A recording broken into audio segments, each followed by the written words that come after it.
Kristy. I sent the invitation.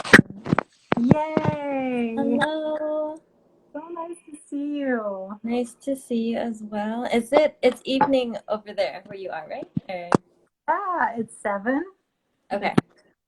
might get darker as we talk. Uh, the lighting may just go like really dark on me, but I have a few other um, stuff here to help me All with. right. You're like Yeah, in so it's pretty bright over here, so I might get some sunlight, but it's about 10 in the morning, so first call of the day. It's really exciting to see you. so good, fresh energy. We haven't seen each other for a while, also, right? Yeah, I think since the beginning of, was it the first meeting? Wait, one of Yeah. the first meetings, huh? Yeah, for everyone who's going to watch or who's going to join or who's going to watch back, me and Kristy actually met through our coaching certification that we're taking part in Institute for Coaching Mastery. And we met on the very first call um, in the breakout room. And I have to say, like, I immediately loved your energy. I felt like it was just, yeah, Yeah, really no, well, beautifully matched up. it was really natural, and it was like I was pretty surprised but happy that like it was so easy to connect with you, especially out of like all the coaches. So it's so nice to be reconnected. Like this is really awesome. I'm excited for this. Yeah.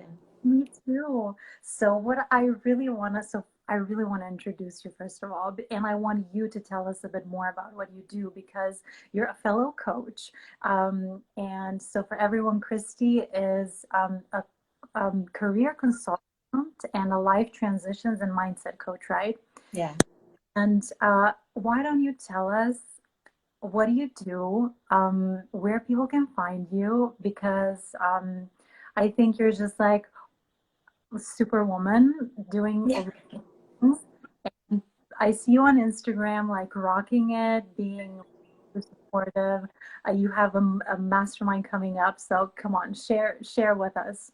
Yeah, so thank you so much for the intro. So basically, I spent quite a bit of time living abroad. So I'm from California. I spent the past 4 years living in Japan, and when I came back to the States, um, I had had some teaching and recruiting experience, and all of that kind of transformed and showed me, kind of the beauty of coaching, but I didn't realize that could be its own, profession. And so I came back to the States, and I currently am serving people both in the US and Japan. And we go over, people come to me for, if there's a big change in their life, maybe they're going from a 9 to 5, like C-level position to now starting their own company, or just anyone who's going into like a new lifestyle routine. There are some people who do reach out for more of like a career structure, career oriented coaching path. And so those are like the two main things. But what's really brilliant about the work that we get to do, I think, especially because of the program that we're both in, like we do get to dabble kind of in both, um, a lot of the emotional inner work side, plus also how do we kind of, as they would say, like with aligned action, move forward in our lives. So I really love being able to help people both on like the inner sides, but also like in the career path, career alignment, career purpose, and things like that. And another side to just the one-on-one coaching, I also recently launched a mastermind for Asian women entrepreneurs. And so it's a really unique niche type of client base, but it's with people from the US and Japan. And I just, I know that there were certain things in my experience and going from being an employee to being my own boss, a lot of things that came up that I just it's there's something special when you kind of are in a room with people that have gone through similar things, and so having that support, um, although it's not family or like super close friends, but then going into a place where there are people that have navigated specific things, um, that you don't have to explain so much. You just kind of understand and you go through the mastermind together. I think that was like the main purpose of that one. So getting busy, but really excited to be supporting folks in both the States and Japan. So yeah. Yeah, so beautiful. And yeah, I think it's beautiful that you brought together your gifts basically from, everything that you've kind of well, not learned, but maybe taken in from there and bringing both worlds together. So obviously, I mean, I have complete faith in your mastermind, and I hope that it's the success that it deserves to be. Um, but so the reason what I wanna come to, of course, is the reason I invited you to be here today. And I really wanted to have this chat with you. And I wanted just to kind of share my intention because we're both, and of course yours as well, because we're both coaches. And I think Mm, what's currently kind of been happening in the world, well, I mean, it's been happening for a long time. It's come to a bit of a boiling point, I would say, right now. Um, and it touches all of us in a certain way, maybe some more than others. Is the hate crimes mm, in the U.S. against Asians and all the attacks. I know that you have a community that's been going through a lot in the past, especially past few weeks, as this has kind of come to a I don't know, can we say a boiling point or something? Like people have really can't stay silent anymore, right? It's like we just have to go out there and be more vocal and stop this finally.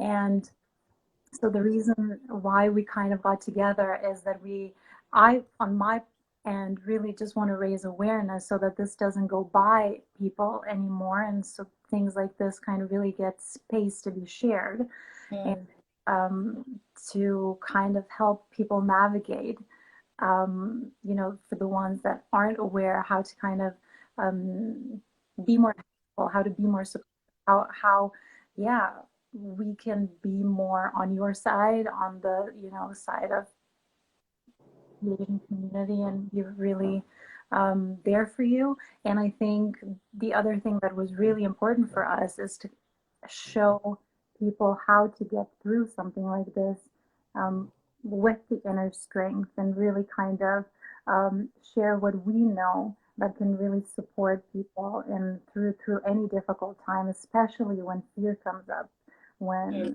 mm, anxiety comes up, when yeah, there's just a lot of media, a lot of happening, right? So what would you say? So I that was my intention, like really broadly put, yeah. but I just too want to say thank you for reaching out because a little backstory on this, like right before Tajda reached out to me, I had posted a message on our group chat, and there's like 200 people, right, in the program. Um, and honestly, I felt a little bit, I don't know if the word's unseen, but I was a little bit hesitant to post anything. And I put the fact that the reason why I was posting, I was asking for like meditation scripts for, potentially folks who are going through some rekindled traumas and stuff due to the Atlanta like mass shooting. And so I posted something. I wanted it to be, it was interesting. I wanted it to be relevant to the coaches. So I was like, okay, I'm sure, other people have gone through traumas. Maybe it's not this, but it's something that people could relate to. And then on the very bottom, I kind of put like backstory is, obviously the stuff that's happening in the US, but also like around the world. I think it's a ripple effect. And on, there wasn't too much of a reaction. I don't know if people felt like maybe they couldn't speak. There were a few people that responded like, "Oh, like I support you, but I don't have any resources." And I was like, "Oh, okay, that's fine." Um, so I really appreciate you reaching out because I think one of the things that is hard for someone like me, not everyone in the Asian community, of course. So everything I say today is just like a personal opinion, but um, it's not the first thing that comes to mind speaking about this and sharing the story. And people like who just hop in. Like Ira, she does a lot of, healing spaces, and she's also in our program. Um, but I'm one of those people who kind of is not always so outspoken. I don't really know what to say sometimes during these times. And so just you reaching out is really, really helpful, honestly, to be able to have these conversations and kind of also just put myself out there because it's very personal, and a lot of times even within the community people will not like police and navigate this differently, and so there can be like inner community struggle because people say you should be angry or you should be XYZ, you should be, like super loud and outspoken, share your stories even if they're traumatic, and it's like that's not how I process that, what the pain and everything going on. So there's a lot of pressure, I think, to to react a certain way when like clearly everyone has a very different way of processing healing and at different times at different places. And so we'll probably touch on that a little bit more. But I just want to say thank you too for reaching out because it's the first time I've actually spoken about anything like publicly. So yeah. So beautiful. And I'm so grateful and honored that, you chose this space to do that. And I really hope that you feel safe and seen. And I know for a fact that like my community, people on this in my community are so loving and kind. And I know that they're just gonna really accept you with, open arms and the vulnerability, whatever's gonna come up. Like we know we both, since we love personal development and stuff, we both do a lot of inner work. So obviously, like we're quite in touch with ourselves. But like for you, I think it's like the duality, right? It's your own experience that you have to process. And on the other hand, it's also kind of how to find your space in the community and help the community as with the knowledge that you have, right? So it's kind of like two Yeah. going two lines currently, or yeah. Yeah. I mean, even I could even say like so just being a person, like a member of the community, like of the Asian American community, and then I'm also like the president of a nonprofit chapter in Japan for a US based organization, like a civil rights Asian American organization. And then like as my profession or as a coach, it's like how where do I position myself? And how do you, I think this is also something really good to talk about today, is like how do you make sure that you're taking care of you, especially for people who are in a position like being a coach where your mental health is queen, like that is the top thing, like you have to have that, right, to be mental and physical, I would say. um but without that, it's really, you wouldn't be able to do a good job at work. And so that's kind of like the joy of being a coach, is like you have to prioritize yourself.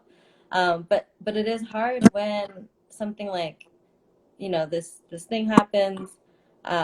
You see people who are harmed who look like people that are close to you, and I mean, I guess I could just talk about, like, I just didn't know how to articulate what I was feeling, but also understanding that, okay, maybe I don't have to necessarily articulate in a beautiful way, because a lot of people like to post on Instagram or LinkedIn and these large, like, eloquently spoken things. But I think that was another thing that in our community we talked about, is like, it's okay to just feel emotions. If anything, we don't potentially do it enough in the Asian community, and maybe, other communities um, of color and of not of color. But I just do think that that was a really like a big struggle point for a lot of people, was like, do I feel sad and pain, or do I cry, or is that going to be seen as weak? Because I mean, that's how I was raised. Like I was told, like, if you cry, that's like a sign of weakness. And so much of what we try to do is like not show our emotions, but in the coaching process and learning how to be more in touch with like who we are, it's definitely I was talking to another coach in our program and she was just like, just let all the colors of your emotions come out. And I was like, oh, I don't know. It made me um, appreciate that there were people kind of to help you release that whatever it was that was building up because of things. So yeah. I love that. And I think we need to give ourselves more permission to really feel whatever we want to feel and give ourselves time to process things because, like you said in the beginning, not everyone is going to take it in the same way. Some people, and not everyone's going to react in the same way. And there's no right or wrong way. I think that's also important to say. It's like really Mm. just listen to yourself, like whatever situation, if you're a part of the Asian community, I don't want to speak obviously for your community because that's, I think, where your voice can be more heard, but I like on a individual level for every single person, I think it's, yeah, allow yourself to give yourself time and to really find out what you need and how you want to process everything. Yeah. Um, and I think, yeah, there's no blueprint for how to through any difficult situation, right? Or express whatever you're expressing. You just kind of have to find that for yourself.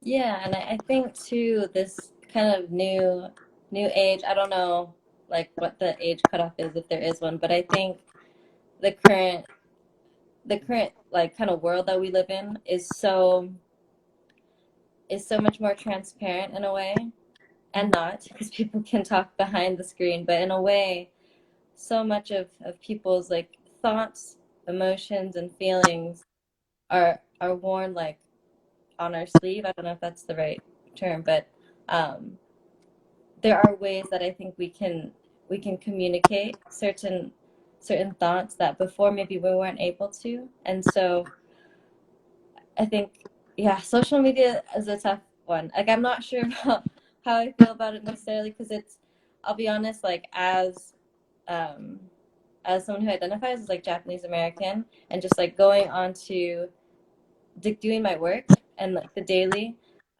even still right now it's like there are I have to intentionally not look at either Instagram or even LinkedIn because everywhere you look, there's another story, there's another hate crime, there's just like it starts to layer on one another and it's not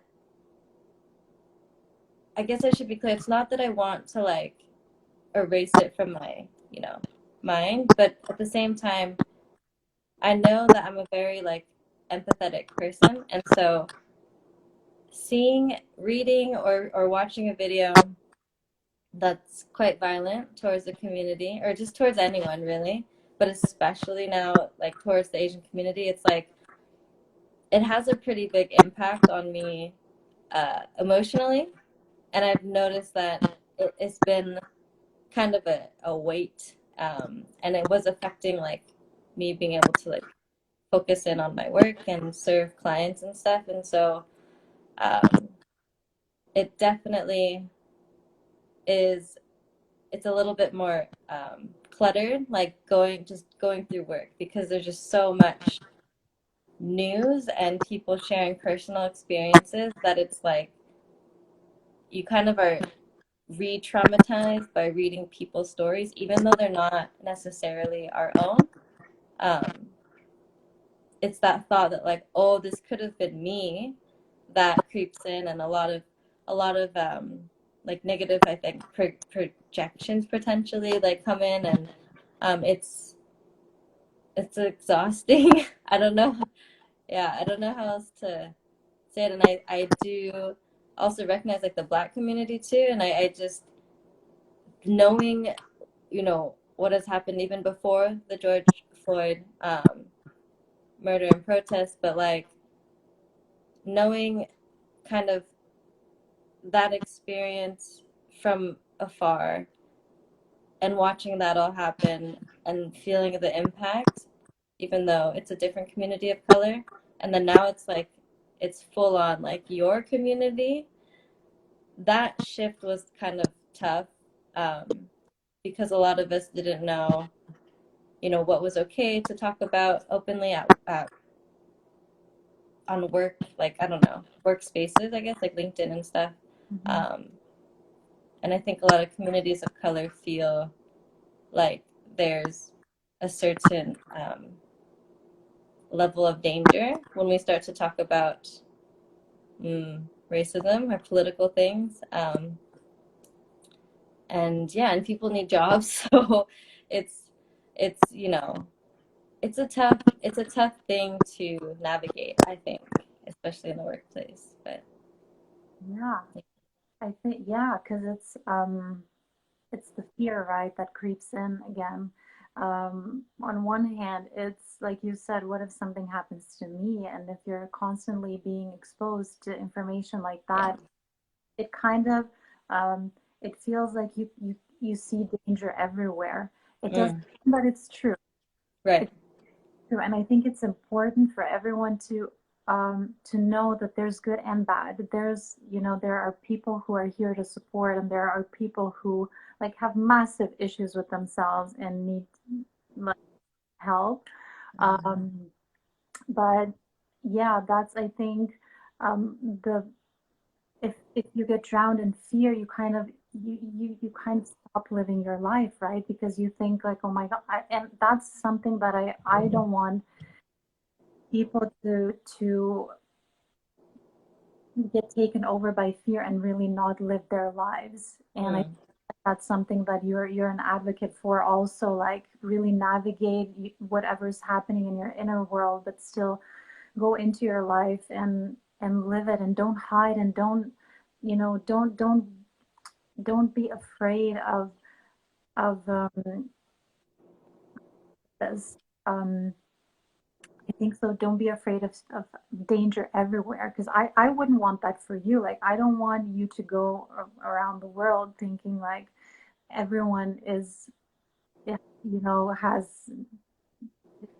racist, or everyone that wants to harm me, the Asian community or whatever. Because I think it's important for people to know that there's just both, and that they can be safe, and that they can find ways to really live more fully. I don't know what's your view on yeah. with No, it's fear. it's totally I agree with that, and I can share like from personal experience. Um, like the first couple days after hearing about the news, I was overrun with emotions, and I'm a coach, so I was like kind of beating myself up, like what's like if you can't get your shit together, then like how are you gonna help other people walk through this? And I was listening to a lot of friends and their stories, and then I realized I was starting to get scared and thinking about all these experiences that I had had that week. Like there was a small things like the post office guy. I went over to drop off a package, was gonna get a label at the nearby UPS store, and I was like, can I walk there? Just because out of like I don't know, I didn't want to have to drive and repark. And he was like, it was 11 a.m. on a Tuesday. It's like totally broad daylight, and he's like, no, it's not safe here. Like if you walk, so drive your car. And it was like very, very close, like just across the street. And I was like, okay. And like I didn't think about it. I processed. I was like, okay. First time hearing that. Also, first time kind of living in Southern California, outside of being a college student, because I went straight to Japan and came back. And so later that night, the news came out, and I was just like really, really heavily overthinking like my own life, and like I got really worried. I'm like, I'm here by myself. It's a new place. I'm a small Asian woman. Um, it's like the recipe for a potential like I don't know, maybe hate crime, or does that I don't know, just something might happen. And pile that on top of like friends are worried about you, like about me, about their family, even friends abroad who are looking into the news at America, right? And they're just like what's going on, because the news makes it look like it's happening everywhere, which I'm not saying it's not happening in a lot of places, but the way that the media portrays a lot of stuff can be super triggering and like um, just traumatizing just watching the news. And so having people worry about you, watching people getting hurt, getting signals all over the place, yeah, it really kind of can mess with your own clarity of like what's the reality of the situation. And so I actually was able to pivot a little bit in one of the peer coaching calls, but also when talking with my mom. And so this is another thing too, is like generationally speaking, within our community, there's definitely a big difference between people who are like our age and then people who are like our parents' age when it comes to racism, discrimination, and all these kind of things. Um, and I noticed that like the young folk are really in touch with our emotions, I think, more so. We have a lot more outlets and resources, right, to really process things. And I noticed with a lot of people in our, at least the Japanese American community, there's a lot of suppressed emotions. Like there's not a whole lot of comfort in sharing, especially like during World War II, when the States was at, at war with Japan. All the Japanese Americans and then their parents were round up on the West Coast and put into like internment camps or incarceration camps is what some people call it. And they had to live there for 3 or 4 years, and they lost a lot of their homes, their farmland, everything was just wiped out unless somebody saved it for them because they looked like the enemy. And that experience is an experience in my family. Not everyone in America who's Japanese American, but a lot of people on the West Coast. And so that that history, um, that World War II incarceration camp experience was really shameful for a lot of people. And so those, my grandparents were really young in the camps, but like great grandparents or whatever, that generation really did not talk a lot about it because to them it was shameful, right? It was like how embarrassing, like our own government is putting us away and we lost everything. And it's embarrassing to like probably the kids, but also embarrassing to family back in Japan. It's like you went over to America for, better life or whatever, and look, you're in a prison camp in your own, or like you're imprisoned in your own country. And that kind of generational trauma, like something that stems from that experience until now. And now that we're at this weird, like, turning point, I think, in the community where people are open to speaking out. Um, but I've heard from a lot of friends that they're worried about their parents and their parents, like, or their moms and stuff. And there's a there's a really big disconnect because the young folks are like, hey, like be careful when you go outside, like there's a lot of stuff going on. And our parents have gone through a lot of shit. They're like pretty hardened. They got jobs, they got bills to pay, they put us, through school and stuff. And so at least in some of my circles, it's been a different conversation when we talk to our parents. It's like, I don't know, it's like I remember talking to my mom and she was just like, look, you can't solve, racism in a day. It's always going to be out there. We're not in inherent danger necessarily every single place you go, but obviously be careful. I was like, okay, yeah. But then you go into a circle of like younger folks and we're like, oh my gosh, what's going to happen if it happens to, it's a lot of, we're making up. I mean, it's really easy to see this happening to yourself and your family. And so separating that reality from like potential harm, I think is so important, but not practiced much. Yeah, Right? I don't know. I don't think people normally talk about that in normal life. and I think this is a massive thing that if we're talking about coaching tips today in this space, I think that's the first thing that I would encourage people to do is really track their minds and track obviously it's one thing to process the emotion, but if you get stuck in future stories and fearful scenarios, I think that doesn't necessarily help your well-being, because as we all know, like fear is just really projection of something bad happening in the future. And Mhm. um, we don't we don't want to live in that space, because that's really like what we have control over. And I think that's important, just really what you have control over, which is your direct experience where you are right now. That's something that we can actually control and make sure, there are things that you can do, like if you go out, you're more, let's say, that you make sure that you feel safe, right? You go out with friends, you go out at certain times of the day. That's something how you can influence your direct experience. And I think the other thing is to really just track where your mind goes into the future, because it can literally lead you not only to like trauma but panic attacks. It can lead you to not wanting to leave your house, because you're gonna be afraid that something's gonna happen to you, um, Mhm. which isn't necessarily the case. And I think that's where we do have control over, right? Which is our mind. And yeah, just to really make sure that we don't we don't stay here too much, and really just kind of process what's happening. And I don't know. I think for women in particular, I think we kind of have, I don't know how it is with the men, but I know that for women generally we have like this, I don't know if it's the same for you, this inner memo, don't don't walk outside alone after it's dark, or don't go, kind of those, then you have those rules like in your head. We're kind of raised, right? Like in society to have certain flags, I guess, like secure, like safety Yeah. points. And I can't speak for like, yeah, for the men in our community, but I definitely, I do believe that unfortunately we do have certain, certain, I guess, social rules that we have to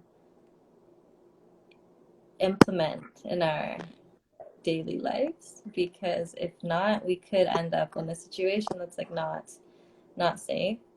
But I'll be super honest with you, like I honestly didn't. Okay, so I grew up in California, pretty sheltered, like 18 years in a really small town. Ironically, I felt safe in a town that actually has the highest homicide rate per capita in the US. I had no idea about that until a little bit later. Um, but like I'm from Salinas. I don't know if anyone knows where that is, but there's a lot of gang violence. And at our school, we couldn't wear red or blue. We couldn't wear sports teams logos, because that would affiliate you, look like you're affiliated with a gang, and you could potentially get shot, or your risk of getting shot was higher. And that's just what I grew up with. And so oddly, like I know this sounds really weird, like as an adult saying it, but that was just the way things were. And I didn't understand like the inherent danger that was there, for better or for worse.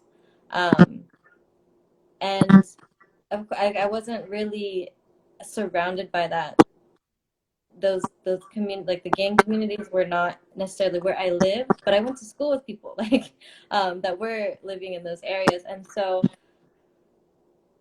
that whole idea that, our mind is so powerful, right? Like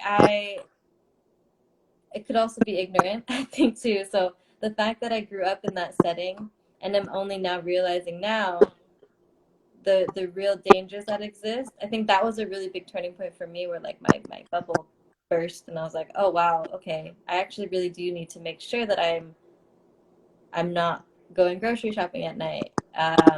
Make sure that no one's following me when I'm running. And I think that made me more emotional when the things were happening, because I don't know, like as a young woman who, in college you have a lot of friends around. It doesn't seem too dangerous to be living in LA. We were in West LA, so it was like I went to UCLA, and so all the people around campus, even in the apartments, were college students mostly, and everyone's walking around at like midnight, past midnight, and so you feel pretty safe going on even like an evening run or something, um, or an early morning run. And even if there's nobody around, I don't know. I was fortunate that like nothing happened to me, but I look back and I'm like, wow, I was just running around LA like not even aware of what was going on. And I kind of feel silly because like I remember my dad, he'd always message me like, "Hey, don't go out at night." And I'm thinking, "It's fine, Dad. Like, it's gonna be fine." Because I guess in my reality, I hadn't had a bad experience. And then I went to Japan, and Japan is like one of the safest places in the world, I would argue, for like an a single woman to be living. And so I was dropped in the middle of like the countryside in Japan for my first 2 years there, and there was not like a shred of fear there either. Because and even in Tokyo, like it's so safe, and I didn't value that much. I just thought, okay, yeah, like it's a really fun place to go. I can go out and drink and come back home, and like nothing's gonna happen. And then I moved back here to California, and like for the first time in my life, I felt this fear come up, like a very real fear for my life, a little bit for my grandparents, a little bit for my parents, but I also know like, well, I can't be certain, but I feel like my hometown, they're pretty like rooted into like what they're doing, and so I hope that like nothing will like cross paths with them that'll be dangerous, but much more aware of my surroundings now. My friend sent me a pepper spray thing. I have one of those rape whistles now, and I'm just like, wow, people have been living this life for a very long time, and I'm just getting introduced to it. And so there's a part of me too that feels like embarrassed a little bit to have not been aware and prepared, not just mentally, but like physically, I guess, having things to protect myself. And so that's like a different layer, I guess. But I think there are some people that are in that, coming from that side, like a very sheltered life and having not had a traumatic experience, and then now looking at all of these things and stories that are being shared that normally people don't talk about in our community at all. Like, so in our coaching program, right, like a lot of people share personal stories. I'm like, this would not happen to the degree that it's happening in my community. So it's kind of jarring sometimes. And like now that it's just all over the media, it's extremely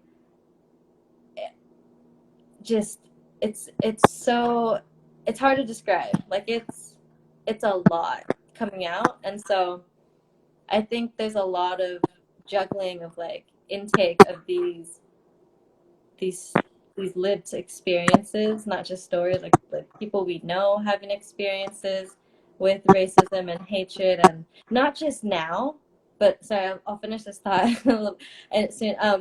But like experiences of also like my mixed race friends and like the Asian and white community. So like their parents American or European American, and then they have like a Asian like mom or vice versa.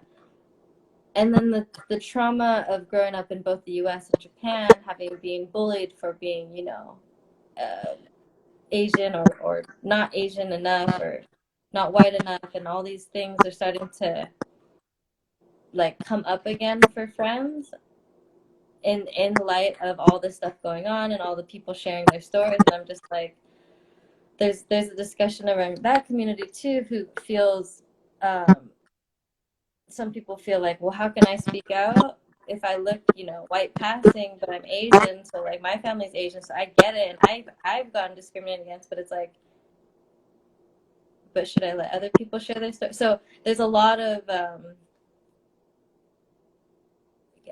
there's a lot of confusion, I think, around how to how to live with all these things going on. Yeah. That was really long. Sorry. Don't worry about it. I was just thinking, and I think it's good that you brought it like into this. I want to say in the circle because it's complex. Like this isn't easy stuff, and you can see like even like within your community, there are thousands, millions of different stories, like people, with different experiences, and like you said, with different like levels of complexities and Yeah. different like ways how they kind of see themselves, how they see themselves in the community probably, and it's yeah, that's why I think so. It's so much harder because there's not one size fits all, right? There's not just like here, this is how you deal with it. Here, this is how you deal with it. Because I don't, I can imagine like there's a lot of um, push and pull happening, especially for like you mentioned, like people with that are Asian passing and stuff like that. It's a completely different, maybe even some guilt or anything. I've been listening to who was it, and I was so touched by it because there was this lady who was um, I think her dad is from Egypt, and her mom, I'm not exactly sure, maybe Canadian, and she always felt like white passing. And until I heard her story, I never realized just the level of complexity that she not was raised, but like just about her identity and about her race and what that means for her, what that means for her dad. And it's just like, and I think it's good for us to hear that stories and to hear your experience and to hear other people's experience so that we see that there's just yeah, everyone has their own reality and the issues with their own identities and how yeah, how they kind of move in the world and how they feel about it. Um, yeah. But I think, yeah, touching back to on what you were saying earlier, um, something that I've recognized in my experience, like going abroad to Japan as like a Japanese passing person who's completely American, like I, one of the biggest things I learned in living abroad and experiencing life as a passing like majority person, um, I realized how powerful it is for us to understand ourselves regardless of what other people think about us. And not in America, but actually in Japan is where I experienced um, what a lot of people I think actually experience in the US around racism and discrimination. And so it's it was there that I was able to understand and relate to a lot of like my mixed race friends or just people living in America who had been like racially targeted in some way, either at school or even in the home, because even within families too, like that's pretty, there are some toxic families out there that reject, grandkids if they look a certain way. And it's like, I don't know. That's a whole nother story, but basically, like in Japan, right? Like I didn't grow up speaking Japanese, and so going to I'm fourth, fifth generation, which means like my great and great grandparents are like from Japan. They immigrated to like Sacramento or um, California and Hawaii, and from there everyone obviously born and raised in America, and so when I go to Japan, or when I first moved there, my Japanese level was like really, really low. I studied a little bit in college, but that was it. And so people really thought that I was differently abled, like mentally slow, like why can't this person speak Japanese? And most of the harsh comments, I guess, came from like older Japanese men, but like there was also this aspect of being a woman in Japan that I was pretty naive too. I was just, I'm like, it's gonna be fine. Like, I'll just talk my way out of things. But like the clothing, like I would never wear a shirt like this in Japan because, or not in that, countryside area specifically because um, they're just society's very, very conservative.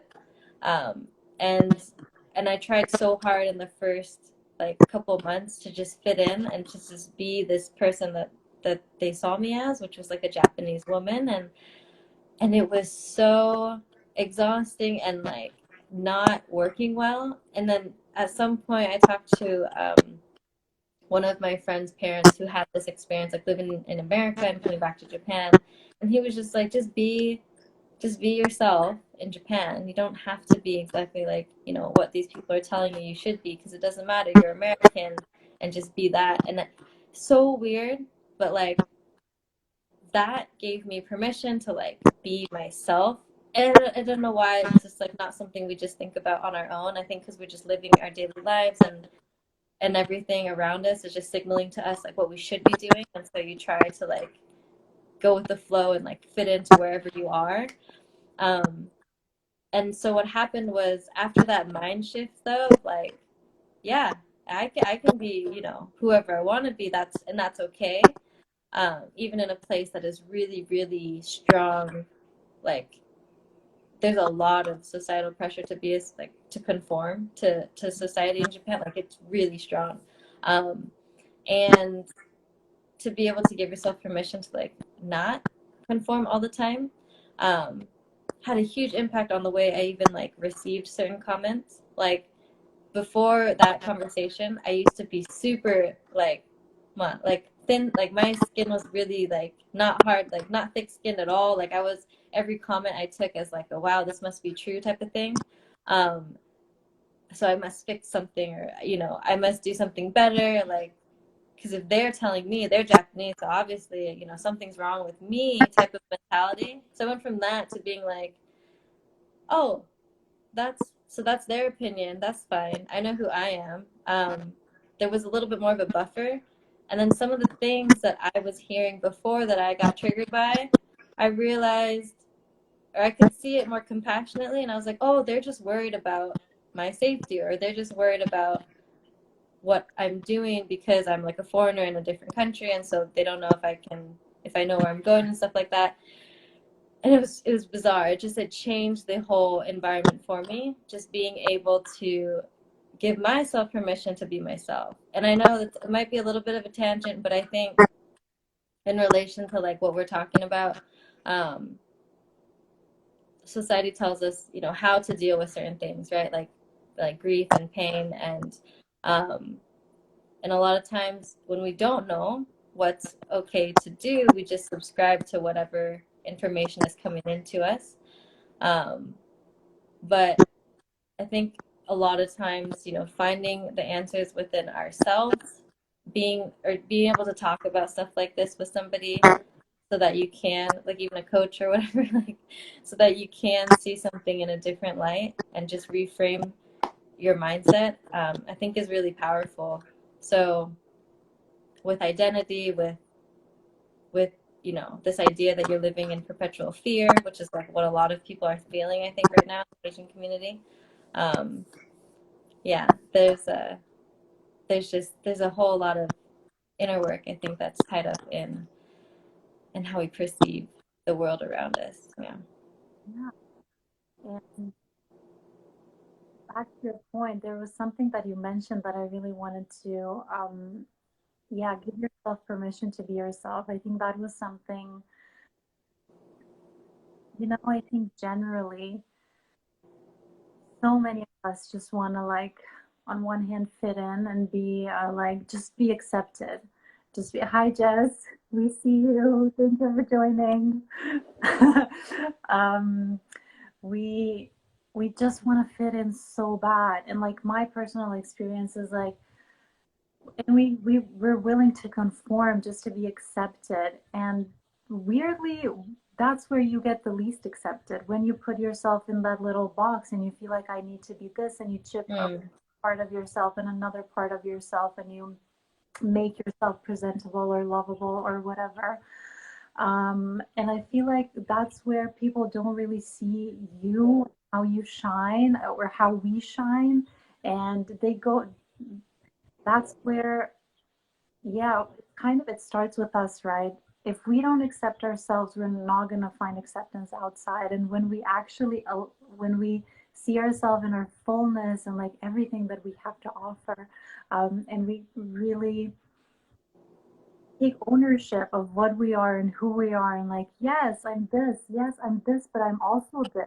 I'm like a full freaking rainbow, and you can't put me in a box. And I'm, yeah, when we decide, you know what, I'm gonna love myself, even if no one loves me. And then miraculously, everyone's like, hey, like, who are you? I want to be around you. It's so amazing. There's so much like energy coming around from that. And I think that's also important to know is like never really just never let anyone like on the outside dim your shine or like put you in a box. And that's, I think it's either or to tell you what's beautiful or what's not beautiful or how you should be or how you should act. There's no actually, there's no shoulds. And I think we all need to stop, move away from the should and just kind of really explore who we are and how we want to be in this world. And I think that's what's really ultimately going to give us freedom. And because I see the whole world is set up where it's just trying to tell you how you should be and how you should act. Yeah, Yeah. exactly. Either you have to be like, you have to be skinny, or like, this is better, or that is better, or now, I don't know, you should have this much money or that. And even if you don't, like, it's okay. Just like be yourself, right? It's, it all starts with acceptance. Like for me, okay, this is again, like I think a bit off topic, but like something that I need to change my, I need to change my, It's okay. my feet are hurting. Um, what I was gonna say is like, just a few days ago, I was like, and I think for women, it's again a very big topic is how we look like and our weight and blah blah, and everyone's trying to tell us like skinny is better, skinny is better, and I was like, you know what? No, I don't want to be that. And I think something that like really developed for me was like, you know what? I'm just going to be me. And I'm just kind of going to start loving my body the way it is. And it really clicked for me the first time after a really, really long time. My body is like unique. No one has my body. And I just want to love that. I love that, because we all basically are unique and no one's the same. Even the models, no one's the same, right? Um, I was just thinking instead of trying to push myself to look like something, why don't I just really accept what I already have and really find the beauty in what I have? And I mean, yes, I may be talking about the body right now, but that goes for everything. It goes for, you know, Yeah.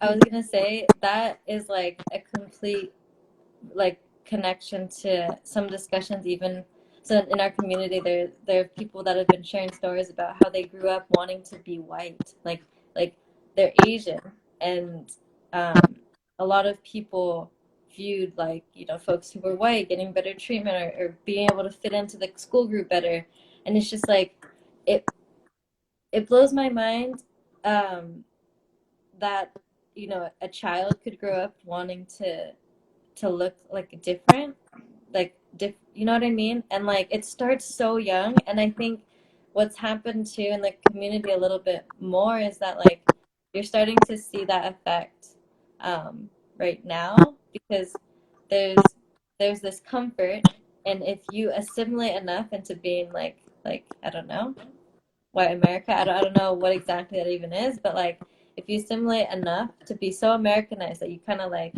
leave out whatever culture that your family, your ancestors came to America with, then presumably on the surface you live a more peaceful life in America. You're able to get certain places that maybe other people who care about their culture can't access because part of society doesn't want to hear about it, like especially um, in the media, like in entertainment, so like movies and TV shows and stuff. There's a huge movement even within that industry because the viewership in America, right, is like the numbers are a bit skewed, and so people look at the Asian population. They're like, oh, not many Asians are watching, so we don't need to worry about like the accuracy or the cultural accuracy of certain things. And people are like, well, okay, then erase our story, and we're just gonna have to make our own media companies who can like accurately represent, our experiences in like Asian America.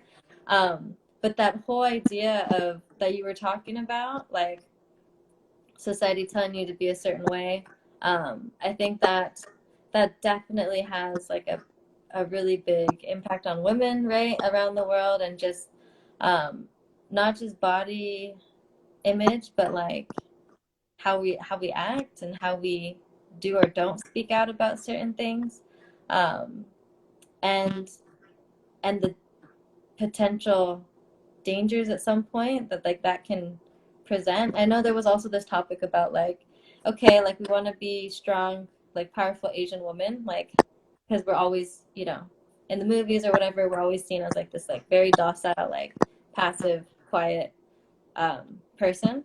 Mhm. But at the same time, you can also get yourself in a lot of, you know, I don't know if it you stop like shit, like you can get yourself in a lot of trouble if you are really vocal in a dangerous like in a situation or encounter with somebody that maybe is violent.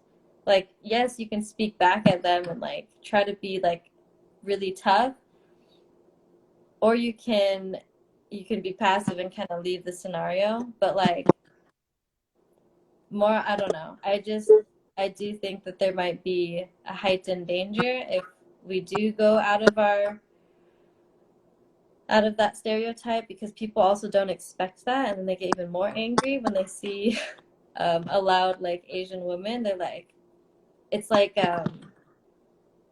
people get really defensive. Like, how can like a Asian woman be talking to me like that? Like they're supposed to be quiet and like, you know, like really submissive to what I'm saying. And so there's this weird dynamic that happens too when people are like, oh, I thought Asians were quiet. Now they're all speaking up about these kind of things. And so it's definitely like that struggle of like fitting what people see you as, or kind of that maybe that's how we used to think. I don't think we're like that as much now. I think with coaching too, it opens up a lot of doors to to be your authentic self. Um, but yeah, that's a real thing, I think.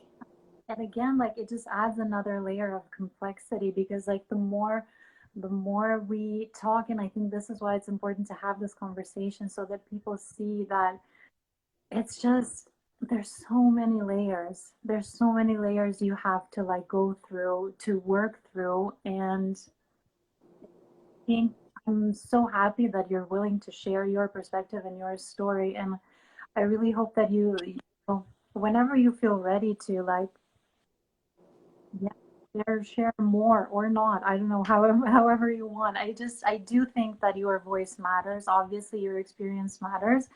And I think it's important that people hear and that they understand just how different someone else's experience can be. Because that kind of opens up. I mean, I always say it for like I come from a country where we have like predominantly just one race. Like we're all white in my country. It's just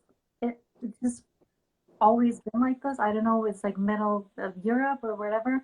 And we're not, I like to say, like, we're not mm,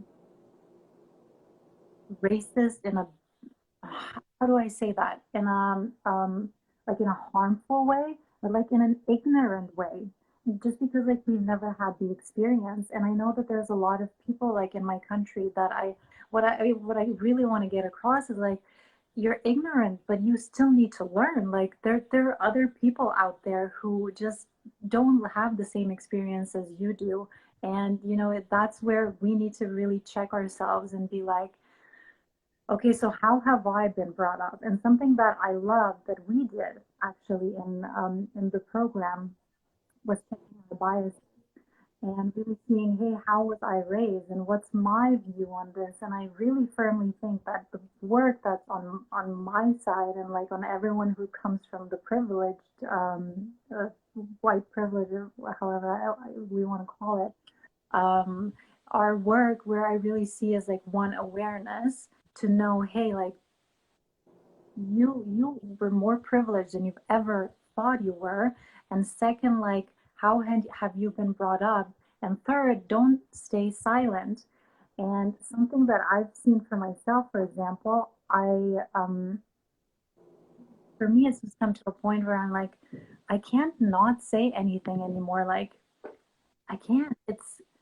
I feel like I'm complicit. I can't. And I don't think like it's Um, no, actually, I'm going to rephrase. I think it's important for all of us to kind of find our voice and finally, like, really stick up for people who have been like marginalized, or for groups that have been marginalized, and actively say like, hey, we're there. We're there. We got you. We got your back. We see you. And I'm going to do my own work. And because I think we need to, and I know it's a process, but I think it needs to be restructured in a way that we all finally like see each other for who we really are and see each other as equals. And it still like baffles me that when was my that we're not there yet. But I think the world is moving more into that place. And I think so. The fact, you know what I was thinking about? The fact that, because you mentioned not a lot of people speak up in the Asian community, just the fact that more crimes have been reported, because I believe like there's more crimes, but not all of them are reported, right? How Yeah. many are hidden, and how many, like, the numbers where we actually don't know. Yeah. And I think just the fact that more people are willing to speak up, that really shows, what we've had enough. And I love that. I love the courage, and I love the strength of those people, because it's not easy. Like, it's not easy to, speak up about it, because it's probably, I don't know, it's shameful. You're probably scared that something's going to Yeah. happen with your family, and I think it shows. I think it shows that we're moving in the right direction, but it is like slow, slow process. Yeah, yeah, it's slow and it's also like it's not something that you can just like dive into and do like 24/7. And I think a lot of people in the community like get burnt out pretty easily. Because like if you're not that whole idea that if you're not pushing up against racism, if you're not anti-racist actively, um, especially as somebody in the community that's being harmed, it like there's this perpetual like, oh, you're not doing enough feeling um, that also exists. But I do um, I think like what you were saying too is really important. How like awareness is really key and like education and stuff. Um, and I don't even think that necessarily understanding what's going on a personal level is achievable unless people have actually been discriminated against. So for me, the goal isn't to get people to understand my pain, it's to just listen to it and hear that it exists, because that's one thing that I'm pretty strongly like an advocate for. It's like I don't think unless you've really experienced it for yourself personally, as empathetic as you can be, like I'm a pretty empathetic person, but I know like I'll never understand the experience of a black person in America. And that's very different than a person, who's Asian in America. Not saying one's worse or not, but it's like we cannot go to that community and be like, I understand your pain because XYZ. And then there's this thing called oppression Olympics. I don't know if you've heard that term, but it's like oppression Olympics is this thing where like two like marginalized groups start to compare their own like oppression and say, oh, like mine, our community went through this, which is worse than what you guys went. And it's like it gets so messy, and it's like it allows like that idea of like white supremacy to like rise up over like a lot of these marginalized communities. And so um it's really important. Like I feel heard and seen, like being able to talk to you, it means a lot, and it also gives us a little bit more agency to like the experiences that are happening. It makes it feel like people are supporting us because people are just like listening to a story, or even it getting on the news is a big deal for people, because that means that it's important enough to the media to be sharing that there are hate crimes going on in the Asian community in America. And it's like it's such a small like it seems like such a basic thing, um, but to just be recognized. I think this is the biggest thing going around, like even the sports conversations, like ESPN, a lot of the like national sports outlets too. It's like the Asian community feels unseen and unheard and unrecognized, whereas like a lot of times in the States, the black and white, dichotomy, like that's always talked about. It's like black and white is like the only two colors or whatever people that exist in America. It's like, no, obviously there's a lot of people in America, but um, those conversations usually are uh, are prioritized maybe sometimes, not always, not in a way that takes, not in a bad way, but just in a way that erases a lot of other experiences or makes it look like the other things going on in America are not, um, shouldn't be recognized. And so just being able to have a conversation with somebody, and then also for people who really want to, I guess, better understand the situation, not necessarily the pain involved in it, but better understand the situation. There are definitely lots of resources now, maybe not like a few months ago, but now people have collected. I'll post it on my link tree, but like there are resources where people can actually go to um, if they want to support like those the petitions for certain things, to support the you know the to stop like hate crimes. There's like some petitions. There's also a lot of places on the internet that people have linked to where you can learn about the history. And this isn't just for people outside the Asian community. Like even within our Asian American community, there's so many different like cultures and groups of people that have come to America that we don't even know like the struggles of the other communities. Sometimes we don't even know our own history in America because we grew up, pretty like whitewashed, a lot of people, and it's just like our parents or grandparents wanted us to have a good life, so they just, I didn't learn the language because after the camps, like, or after World War II, they speaking Japanese was like not a good thing, right? Because you'd be seen as like the enemy. So that language didn't get passed down. A lot of our like family artifacts were like burned, I guess, and thrown away. And so like what you end up with is like a very whitewashed like Asian person who doesn't know their history unless somehow it comes up in life or somebody introduces it. So education on all fronts, like for our community, but also for other people who um, are genuinely interested in learning more about the history. There are, I'll also put up some of the links too for that, because I think seeing that alone gives a little bit more to the community, um, more of that, feeling of being seen.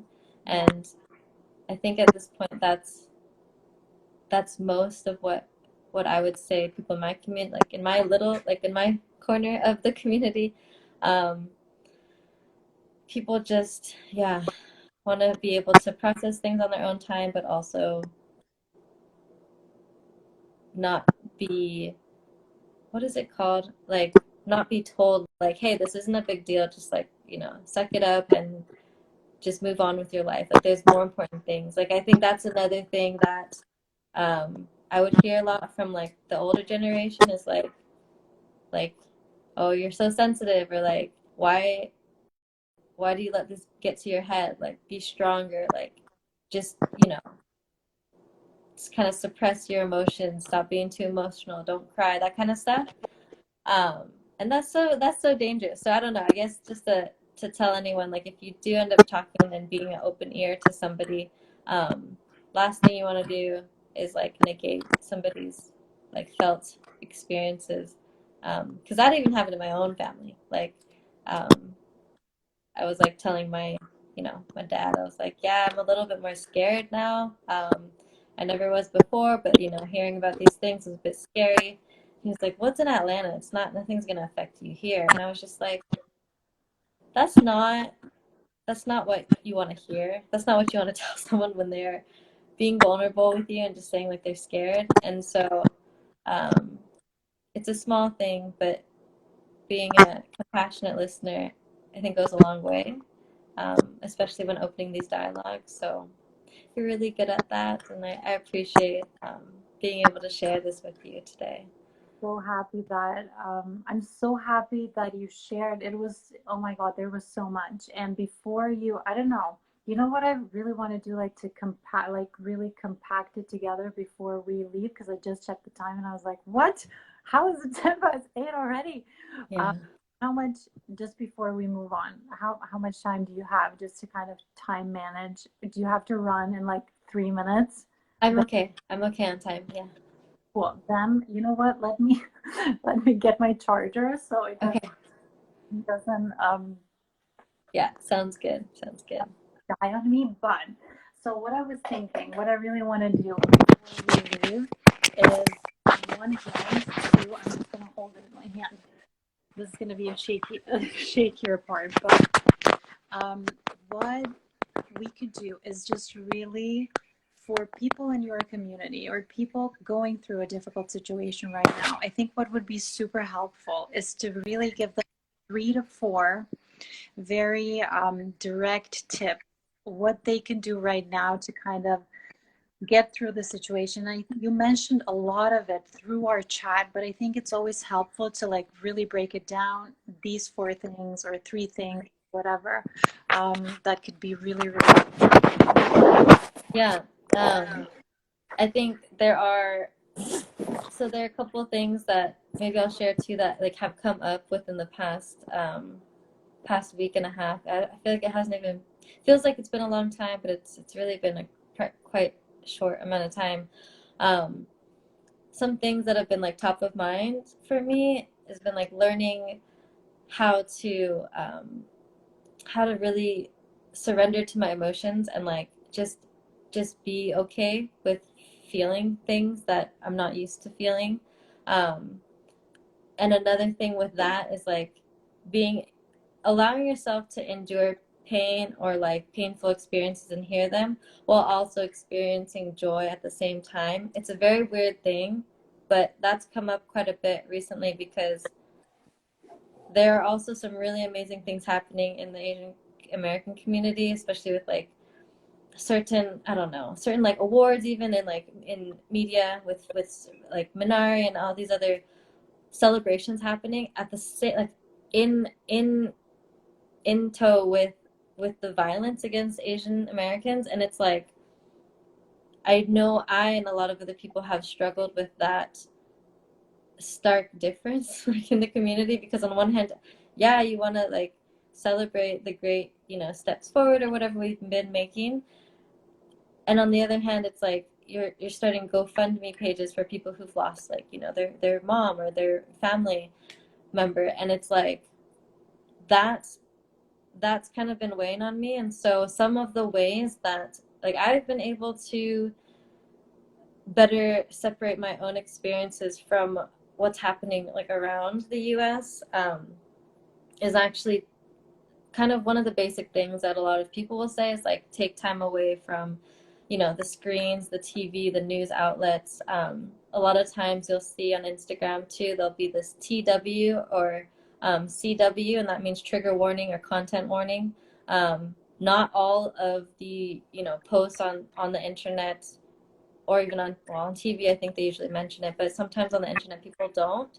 And so just being aware of like if you do see TW or CW, that's what that means. And so if you're not in a good place to be consuming that kind of information visually, like just don't like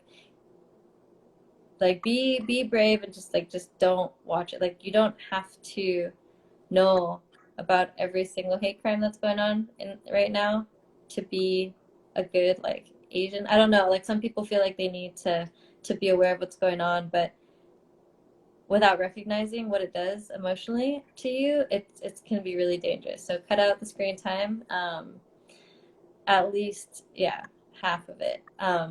Also spending time, whether it's virtually or if people, and I don't know if you have the vaccine, I guess, and you can see friends and family, if they're nearby. It is really, it's really comforting to be able to connect with friends, even if it's not talking about the subject. just being able to have a conversation with somebody that you care about um, is really helpful, because a lot of times there's this feeling of helplessness that comes out. It's like people are worried about what could possibly potentially happen, and the person's out of sight, so it's hard to imagine if they're safe or not. So just kind of getting in touch with family and friends can be really helpful in like reassuring yourself. And a lot of times the people we reach out to, not all the time, but sometimes they're actually less worried than we are. And so sometimes it can help balance that perpetual fear state of mind. And a couple of the things more related to like mind and body, definitely more than anything else, like listen to your mind and body as much as possible when it's telling you that, you know, you need a break from maybe having meetings all day at work. If it is, you know, I have, sorry, I can't see oh, the other thing too is like sometimes, you know, we do need to let out our emotions, and that might be through tears, it might be crying, and that's so okay and welcome. And um, I've, you know, I've sat here by myself sometimes after a call with a friend, and I was like putting on a nice face, and afterwards I was just like, this is tough, and I just, you know, started crying, and I was just like, that's okay. Because I think when we try to hold in our tears, it also gives us like a headache, and like I don't know, you have like um, it's not really healthy to like hold it in.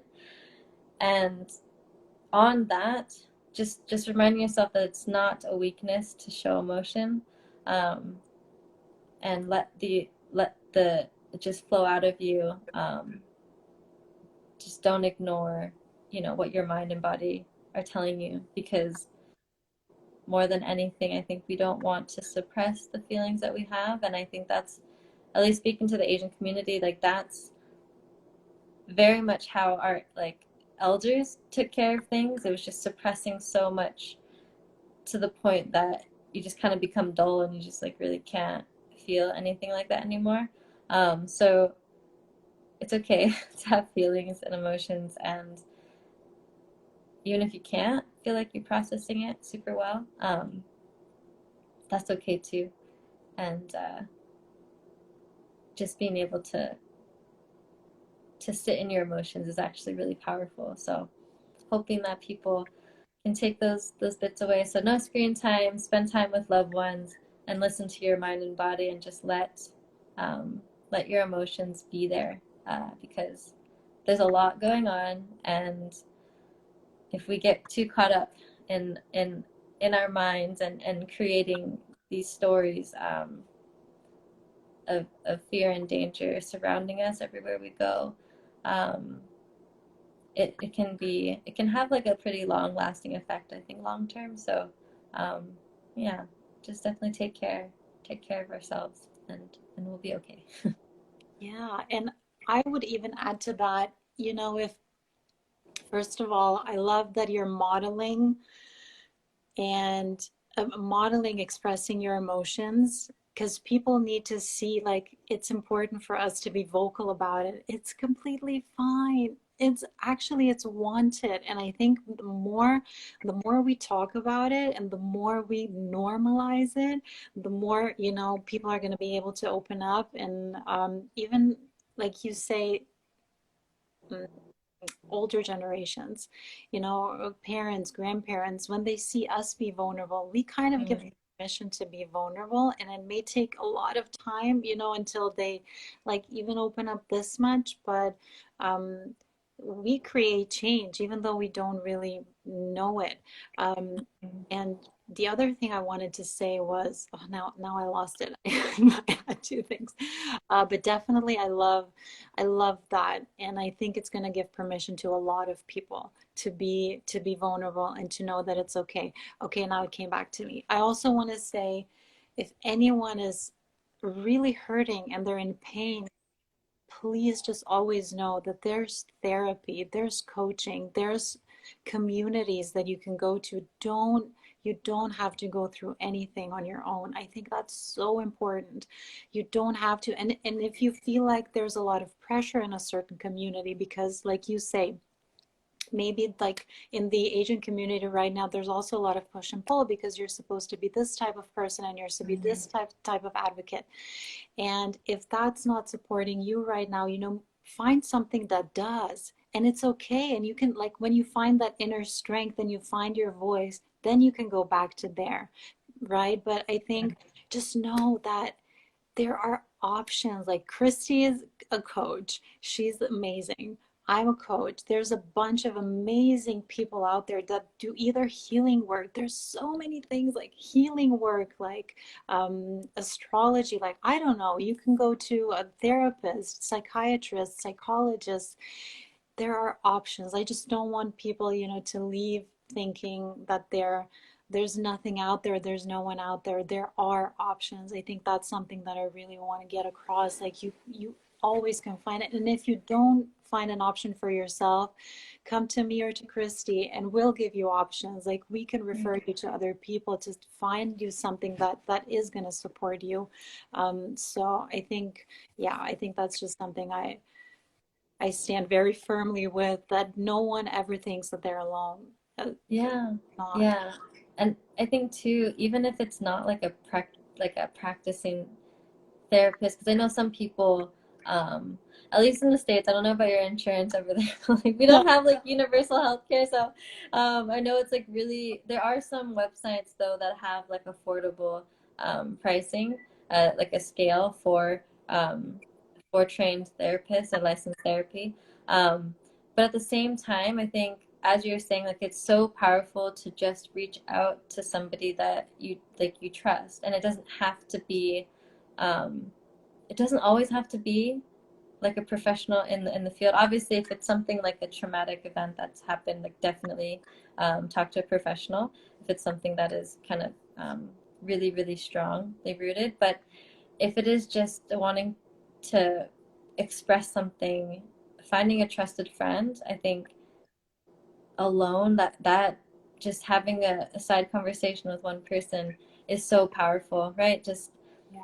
Just catching up with them and um, sharing thoughts, and like you said, I think norm normalizing or just making it more accessible to talk, not only express like from my end, but also to like receive this kind of information, I think is kind of tough, right? And knowing how to like respond to somebody who's talking about something from a different ethnic group that maybe like we'll never understand one another's lived experiences in certain ways, but the more we talk about it, I do think it gives us the vocabulary that we could need, like that's a big thing I think for me too, is like not, especially when like the Black Lives Matter stuff was happening, it's just like there's this fear that like you'll say something wrong, or like, right, people are worried like, oh, I don't know if I'm using the right words, and then it gets all like out of control because it's then people just don't say anything like,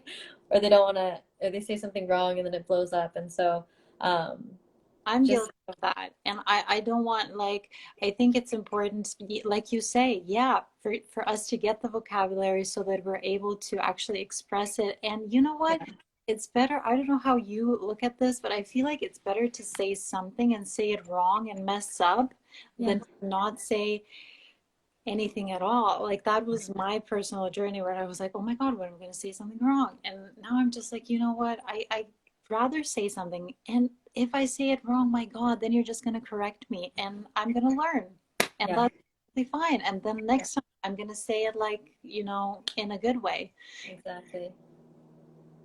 Yeah, that's definitely true. And I think a lot of people also like um because like the Asian community is not always outspoken about these kind of things, it's like it's such a new thing, because I think violence in the Black community or against, this whole like dichotomy between like policing and and communities of color is something that people talk about a lot on the daily. um, but a lot of the things that happen with the Asian community are certain microaggressions and things that are ingrained in the way people talk. And it is so, it is so, like people have assimilated so much into society that even like people in our community say racist things about Asians just because that's how they identified. Like it's so bizarre. Like yeah, stuff like, I mean, it's not necessarily racist, but like I've identified as like a banana or a Twinkie. I don't know if you know what a Twinkie is, but like banana is like yellow on the outside, white on the inside, and it's like Okay. we use those kind of terms sometimes in our community to describe ourselves. It's like instead of saying we're whitewash, like you say Okay. you're like a banana. It's like it's weird stuff that we just grow up with because like certain people have to explain certain things about like um, who we are in a way that other people will understand. But it's like I think there's this turning point now where we're able to use the language that we use in our community, and it's starting to connect with people outside the community, um, which is really nice. And so we can finally like more speak our truth, I guess, and not reword things in a way that's good for the person who doesn't understand, but just get more on the same level and like um, have a good human to human talk about something. For At the end of the day, it's just sure. two people. So Sorry. Yeah, sorry. I just no, no, kind of no, that's it. That's yeah. no, but yeah, I think it's yeah, so many amazing things that you shared, and I think that's exactly what it is. Standing, no, actually, taking a step back and realizing in how many ways you've been describing yourself, that is just really, yeah, through again, through a not even through your perspective, but through the perspective you've been raised through. And I think that's very important for um, well, I don't want to speak for you actually. I don't, but I, from my view, I think really owning who you are without having to explain it in white terms. My God, like no, with it just it still like literally shocks me that we're at a point that we still have to talk about it. But okay, here we are. We're having this conversation, and it's like you say, we need to find a vocabulary for us to actually to talk about it and to not be afraid to speak up, to not be afraid to kind of just stand against whatever's been happening. And something else that I wanted to share is um, for like people listening on my end who um, just a few like things. Obviously, everything you said, Kristy, everything. But what I also want to say is like what I've realized is we need to be proactive and like include. So what I've started to pay attention to, and this is where I feel like it's amazing that people are speaking up. What I've started to pay attention to is how many friends of color do I have? Am I actively engaging with people of color? Am I creating opportunities? What am I doing there? Are all of my friends white? And it just kind of like really paying attention to my surroundings. And obviously, this doesn't mean going out and just finding someone who's of color. Not at all. I mean, really connecting with people, but also like paying attention to how we've been raised, because I think there's so much beauty and diversity, so much beauty, and we are at a loss if we don't, um, you know, yeah, stand next to each other and really give all of us the same space. And, something that I've been really trying to do is like, I don't know, I've just bringing in more voices and more experiences. And this is why I think it was just so beautiful that you were willing to share yours. And I just want to encourage everyone to kind of, yeah, be more open to accepting other people, and kind of being proactive, like just really being proactive and approaching people and being curious of their experiences and of their culture. And you know watching Asian entertainment, like movies, like there's so many. I'm so like Parasite, amazing. People, that's just like tip of the iceberg, things that are now in the coming into the mainstream media. There's so much richness in the, you know, entertainment industry is kind of, you know, supporting that and really getting to know um, more about that world that we haven't just been exposed to. And Yeah. um, yeah, signing petitions, just being active, I think so. I think that's something I just really want to kind of, yeah, people to that are listening to go away from this conversation is, hey, how can I go into my world? And this doesn't mean because people do it differently. I also feel like not everyone's going to be an activist and like protest. Right, And right. it's, you know, find a way how you can contribute in your own way. And, you know, maybe that's just like having conversations in your family or, um, you know, watching like Minari or something, which it's on my list. I want to watch it because it's amazing. Um, you Yeah, know, and also I think the one thing in the States, I don't know how this reflects like outside of the US, um, or even in Japan, I can speak to both, but it's like just voicing your actual opinion and stopping something from happening if you see it. There's a lot of passive what is it called? Complicit, like yeah, being complicit around like watching it happen. And I, especially in like our community too, it's very easy for us to look the other way.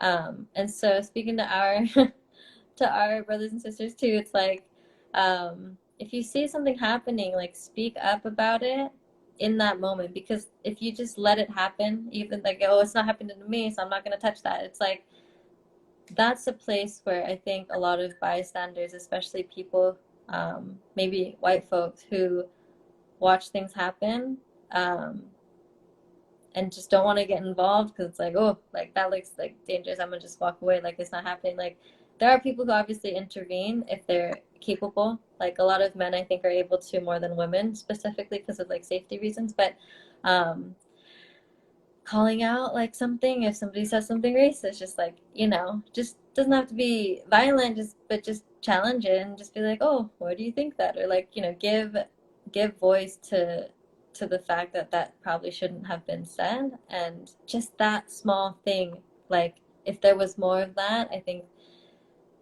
it would help build solidarity between like communities and just give people a lot more of a safe feeling in general on both ends.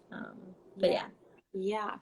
yeah. And that's where I do see like in my, I don't know, I think whoever like feels, you know, because there's going to be people obviously who are going to be more pulled to doing the work now, some maybe later, I don't know, but like if it's something that I can contribute is definitely like you said, be active and don't be silent, like in however way this is, for anyone. But and that's something I personally want to do because I, if I look back, you know, and actually, yeah, this is what I wanted to say is really go back to doing your own work and see how you are in your own life. Mm. And I've been the type of person that I was afraid to speak up, you know, and it's okay if you've, I also want to say it's okay if up until now you haven't spoken up because I don't know, maybe you had your own fears or whatever. But just know, and which is what I'm learning too, there's always, you know, you can always change.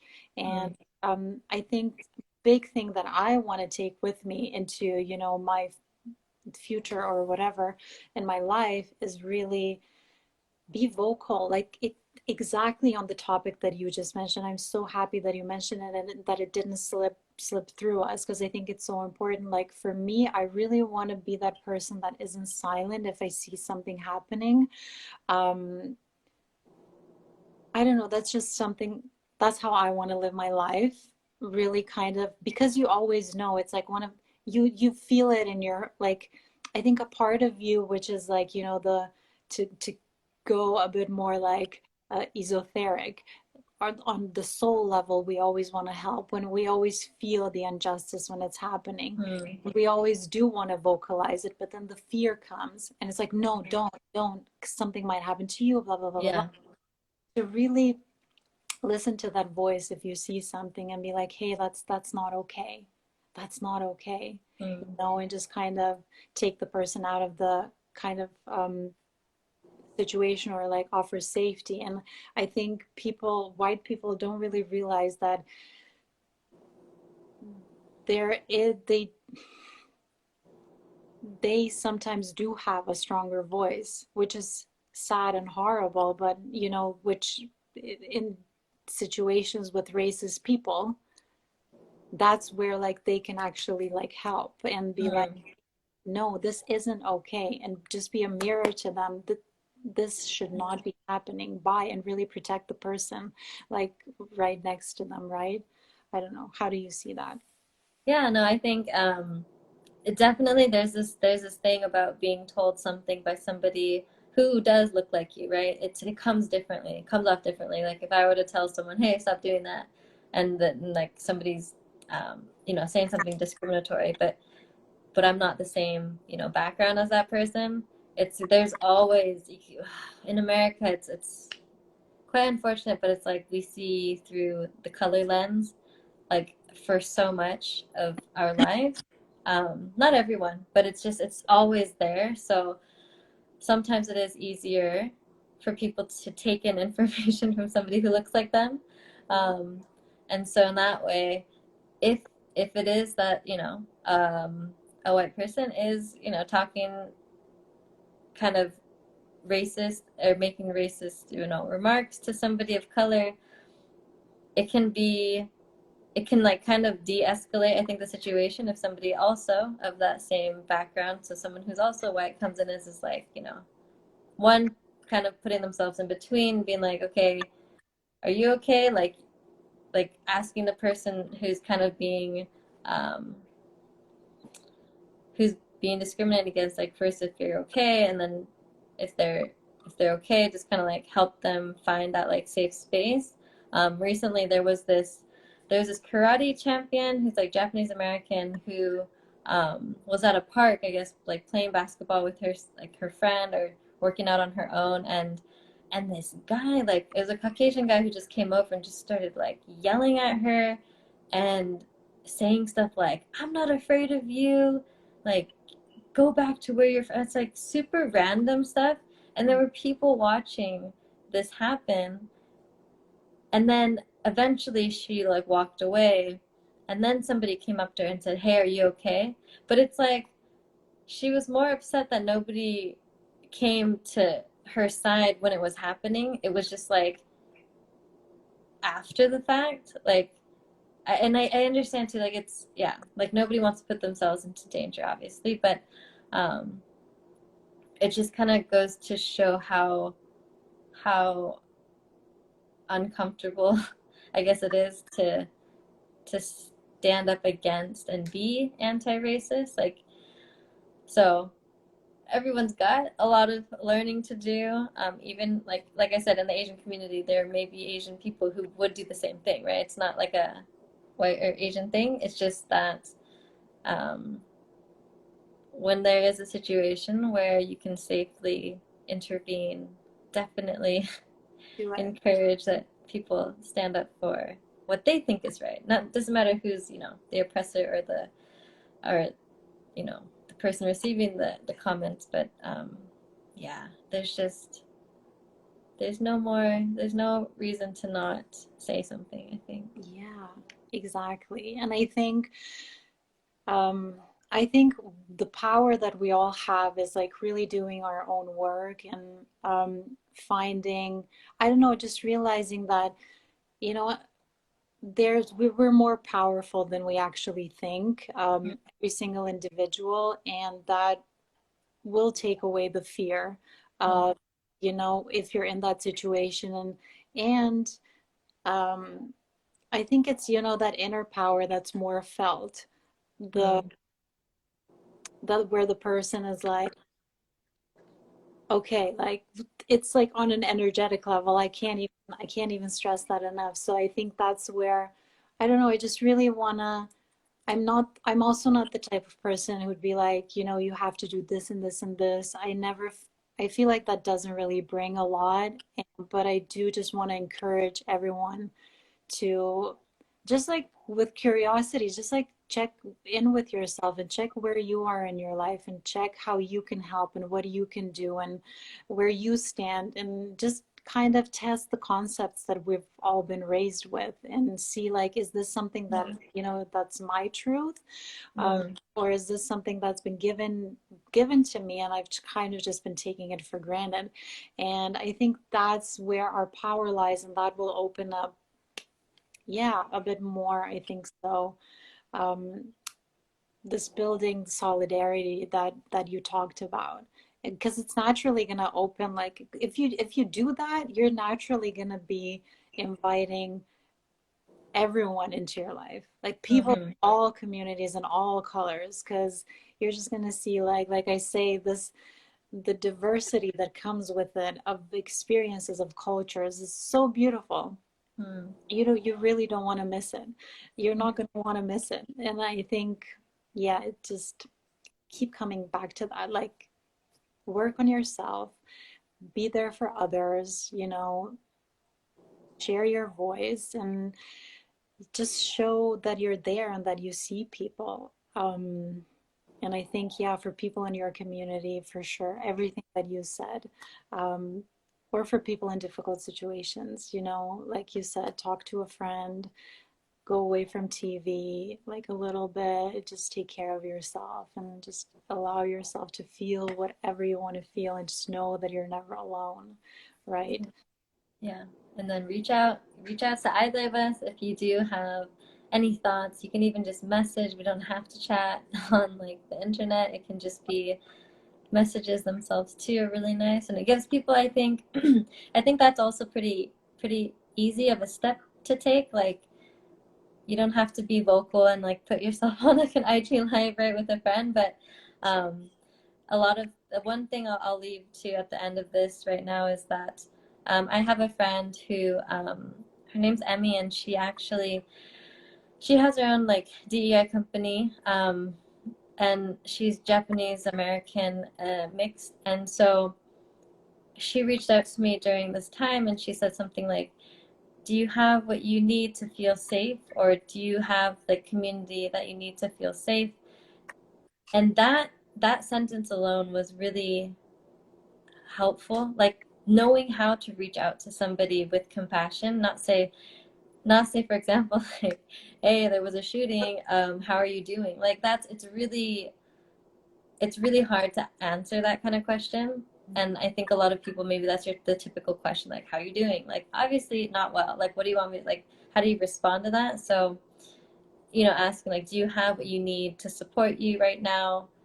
Or do you have, what you need to feel safe are a couple ways that you can start to reach out if you do have, a friend of a community that's being uh, more oppressed in the media specifically. Um, and yeah, there are ways to reach out with compassion that will allow you to just have a conversation through your phone, even just in text. Something simple can be really helpful. So I love that. I love that you shared that, because that was something, a lot of people, like you said, that you just don't know. Sometimes we just don't know because we haven't been in that experience. Like, just like you have, you have never been put in this current situation, and you're learning mm, through this as well, and you're kind of trying to find your voice. So anything is helpful. And then obviously finding your own way, and just really, I feel like, whenever you speak with your heart, if you really, like, speak your truth, it's the other person is going to feel it, and it's just kind of going to resonate somewhere. And yeah, but I think, I love that you left that, um, there for us. I think it can be very helpful for a lot of people who do want to reach out. And I know that there's a lot of them who, you know, do want to share that they're there, and do want to show that, you know, they have someone there. mm. Thank you for opening this conversation with me, and I look forward to sharing this too with like other folks because it's definitely I feel a lot more comfortable now talking about this after talking with you. So Hopefully this will lead to some other conversations down the road. Um, and just letting people know what's going on in the community. And yeah, I really appreciate you and the space that you created. And just thank you. Oh my God, Kristy, I'm grateful for you and for you know what, just for sharing your voice, for sharing your experience. I know that it's, you know, it's not easy to talk about these things. I think people need to know it's not easy to be vulnerable on Instagram Live, right? It takes Yeah, courage. It takes courage and it takes break. exactly. I just, I think it's beautiful and just thank you so much. And I hope that you go out into the world and you shine your light and your beauty and, you know, fearlessly and share if you want your experiences, you know, just be you and follow you. And yeah, I don't know. I'm just super grateful for everything that you shared because I think it was really, really helpful. To me, I learned a lot. And I hope so. And everyone who joined, who's gonna watch, you know, afterwards, anyone who like, yeah, just got glimpses of it. You know, I know that every voice matters. I know that for a fact. And I know that, you know, everything has a ripple effect. And I know that we touched people today. And Mm, so yeah. yeah, thank you. um, yeah, so I will see you at our next session then, probably. Exactly. Okay. And I think so. So for everyone, Kristy's gonna have a few resources in her link tree on her Instagram, and I'm gonna leave, I think so, a few links under. I'm gonna post this live in the Instagram feed, and I'm gonna leave a few links there as well, and a link to your IG channel. And please just tell us like where people can follow you if they haven't yet, because they should definitely follow your Yeah, so I'm pretty active on Instagram and LinkedIn. And I do have a Facebook, but Instagram here, you can probably find it through the chat, but Kristy Mariko is my handle there, and LinkedIn is somewhere I'm also pretty active. So if you have any questions, my email I think is listed on LinkedIn, and again, there's also the link tree in my IG bio. I am so grateful to have met folks in your community as well through this IG Live, and so looking forward to seeing how um, our journeys transform even more throughout the course of the year, and just really grateful that I was able to sync up with you again. And yeah, so much love, so much happiness right now. So thank you. here from my end as well. So, all right, so we're gonna end it right here. I think you brought it to a beautiful stop or ending, and I hope, and you know where Kristy is at, it's what, 12, no, 10:30. Almost, yeah, Well, almost noon. and so you still have your day in front of you, and we, us people in the Europe, are gonna slowly go to bed.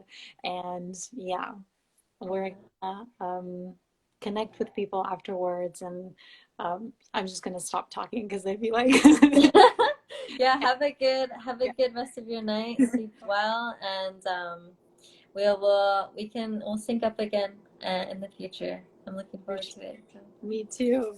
all Bye. right. Thank you Thank again. you. Thank you. Bye bye.